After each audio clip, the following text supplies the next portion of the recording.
Salve, salve, torcida vascaína, família vascaína de todo o Brasil, de todo mundo, beleza? Mais um vídeo Marcão Templário no canal, para falar do Vasco, sempre do Vascão, hein? Hoje um vídeo para a gente dar continuidade aos assuntos do último vídeo, do penúltimo vídeo, né? Agora, para a gente avançar mais sobre o assunto Vasco e Ceará, um dos 6 jogos elencados pelo Templário aqui no canal como os jogos mata-mata do Vasco no Campeonato Brasileiro. 22ª rodada para o Vasco e também para o Ceará. Vamos falar alguma coisinha do Ceará, o que eles estão enxergando desse jogo com o Vasco, né? Que para eles também é um jogo mata-mata. Vamos falar de uma possível escalação do Vasco, que o Vasco está desfalcado para essa partida contra o Ceará. E também vamos entrar na sequência do vídeo sobre São Januário, o novo São Januário. Também vamos dar uma pincelada sobre Copa do Brasil. Afinal de contas, o Vasco está na semifinal e a gente vai ter que sempre lembrar deste assunto porque é o nosso auge da temporada em dezembro, não é verdade? Mas antes da gente continuar, por favor, quem não está inscrito, se inscreva no canal, deixa o like no vídeo, ativa o sininho das notificações para receber os novos vídeos do Templário. Vamos dar essa moral. Vamos dar essa moral, claro, mas isso tudo se fizer sentido para você, né, meu irmão? Enrolação, aqui no Templário a gente vai direto ao assunto, né? Vamos começar falando desse jogo do Vasco com o Ceará pelo Ceará. O Ceará é uma equipe que está fazendo a sua segunda melhor campanha dos pontos corridos de sua história. Bem no ritmo, né, de pontuação, que é o segundo melhor da história do Ceará. O Ceará está com 26 pontos, também com 21 jogos. Então está numa situação um pouco melhor, né, do que a do Vasco da Gama. O Ceará, ele tem como meta para essa temporada os 45 pontos. Isso aí já fica bem claro entre o grupo de jogadores, comissão técnica e diretoria. Então o Ceará está para essa temporada buscando como meta 45 pontos. O Ceará está enxergando no Vasco, sim, um jogo mata-mata no Campeonato Brasileiro. O Ceará, pelo que eu andei pesquisando, eles analisam rodada a rodada a distância que o Ceará está do Z4. Eles não estão olhando para cima, eles olham para baixo, sempre pensando em almejar o quanto antes os 45 pontos. Uma visão um pouco diferente do que a gente vem colocando aqui para o Vasco. A gente tem uma visão um pouco diferente. Existe sim uma preocupação aqui do canal, né, da torcida do Vasco como um todo, com relação aos 45 pontos, mas a gente pensa em algo maior, além dos 45, que é a classificação para as competições sul-americanas. Então a gente olha para cima, se preocupa para baixo, mas olha para cima. O Ceará é diferente, ele olha o tempo inteiro a distância dele para baixo e almejando os 45 pontos. O Ceará ele vem de 2 jogos ruins aí, né? Ele empatou fora de casa 0-0 com o Grêmio e perdeu em casa para o Juventude, né? Então, assim, são 2 jogos sem marcar gols, com um empate e uma derrota. E eles estão precisando melhorar o resultado. Com certeza eles enxergam o jogo contra o Vasco, um empate como um bom resultado. Essa é a mais pura verdade. Então, na minha visão, o Ceará deve entrar no contragolpe, mais fechado e buscando o contragolpe contra o Vasco. Essa é a análise, por enquanto, do Templário com relação ao Ceará. Pintando mais análise, a gente volta aqui para falar sobre esse jogo pelo lado do Ceará. Agora, vamos entrar aqui falando do lado do Vasco, do nosso Vascão da Gama, né? O Vasco não vai ter Lucas Piton, que realmente sentiu o entorse lá no tornozelo, não vai jogar contra o Ceará. Muito provavelmente vamos de Puma Rodrigues, né? Ele já substituiu o Lucas Piton contra o Atlético Mineiro, entrou contra o Botafogo e aparentemente é o jogador de confiança, né, do Fernando Diniz para ser o reserva imediato tanto da direita quanto da esquerda. O Vitor Luiz está meio na banguela nessa hora com o Diniz, então provavelmente vamos de Pumita na lateral esquerda. Na zaga central, como o Hugo Moura está suspenso, em tese seria o Carlos Cuesta. Por que eu falo em tese?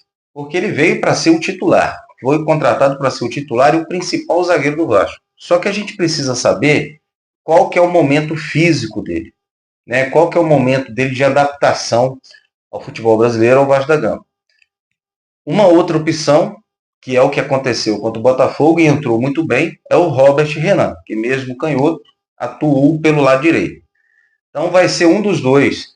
Eu hoje, nesse momento que eu estou gravando o vídeo aqui, eu apostaria no Robert Renan, entrando ao lado do Lucas Freitas, com o Carlos Cuesta sendo uma opção durante a partida.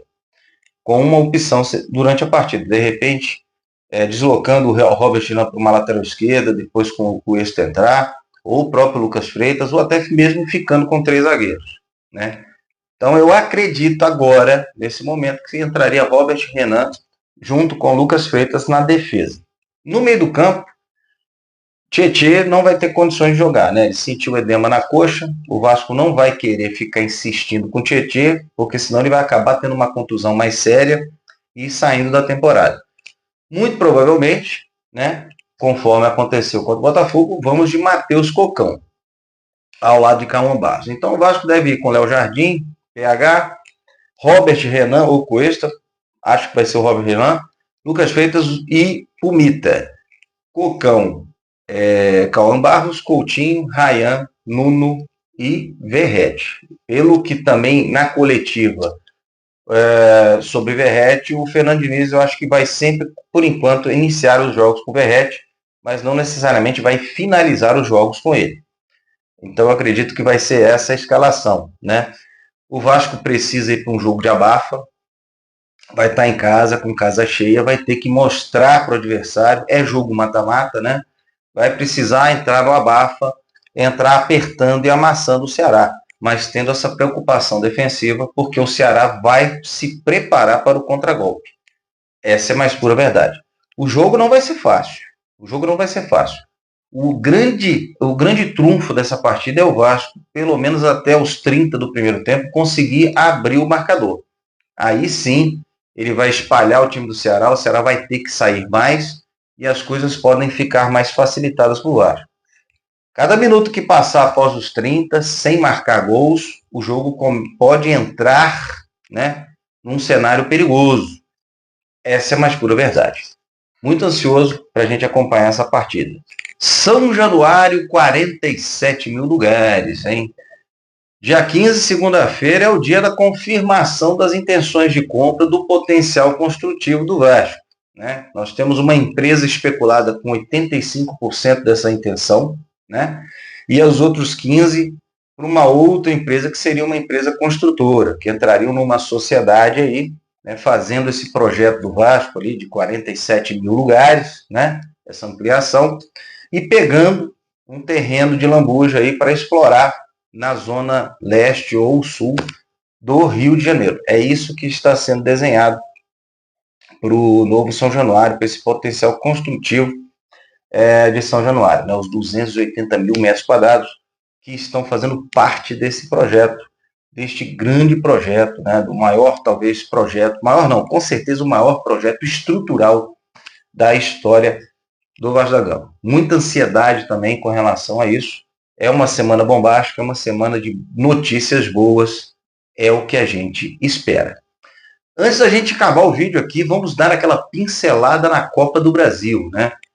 É fato que o Vasco vai jogar os 2 jogos da semifinal com o Fluminense no Maracanã. Já está tendo um movimento, né? Já está tendo um movimento aí nos bastidores, nas redes sociais, para que o Vasco faça o seu jogo de mando de campo em São Januário. Mas aparentemente em abril, né, o Amodeu, nosso CEO, assinou um acordo com o Fluminense e com o Flamengo de jogar todos os seus jogos de 2025 e 2026 no Maracanã. Então os clássicos com o Fluminense e Flamengo serão no Maracanã com torcida meio a meio, independentemente do mando de campo. Acredito eu que o Vasco já fez esse acordo projetando a reforma de São Januário, que o Vasco vai precisar do Maracanã, vai precisar do Engenhão, né? E talvez do estádio da Portuguesa do Rio de Janeiro.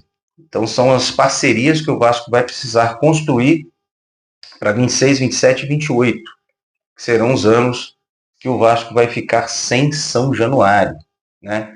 Então, muito provavelmente, os 2 jogos da semifinal serão mesmo no Maracanã, que é o acordo que foi assinado em abril de 2025. Meio a meio, em termos de torcida. Não é o ideal, né? A gente sabe da nossa força em São Januário, mas em contrapartida, o Vasco precisa acostumar a não jogar em São Januário. Serão 3 anos sem São Januário, né? Vamos aguardar o desenrolar das negociações, dos assuntos. Com certeza a Copa do Brasil vai dar uma esfriada nos assuntos, porque o foco do Vasco agora é o Campeonato Brasileiro, né? É aquela busca. Vamos fazer aquela continha? Em 17 jogos, o Vasco precisa de 7 vitórias e 2 empates. 7 vitórias e 2 empates. Dentro desses jogos, temos 6 jogos mata-mata, que estão aqui na descrição do vídeo. Um a gente já venceu, que é o Sport. O segundo jogo mata-mata desses 6, contra o Ceará. É essa a escalada que o Vasco tem que fazer para os 45. O quanto antes ele atingir os 45, mais chances ele tem, mais projeção ele tem para ele buscar vaga nas competições sul-americanas. Essa é a estratégia do Vasco. Essa é o grande momento do Vasco até dezembro. Essa é a mais pura verdade. Beleza? Então tá bom.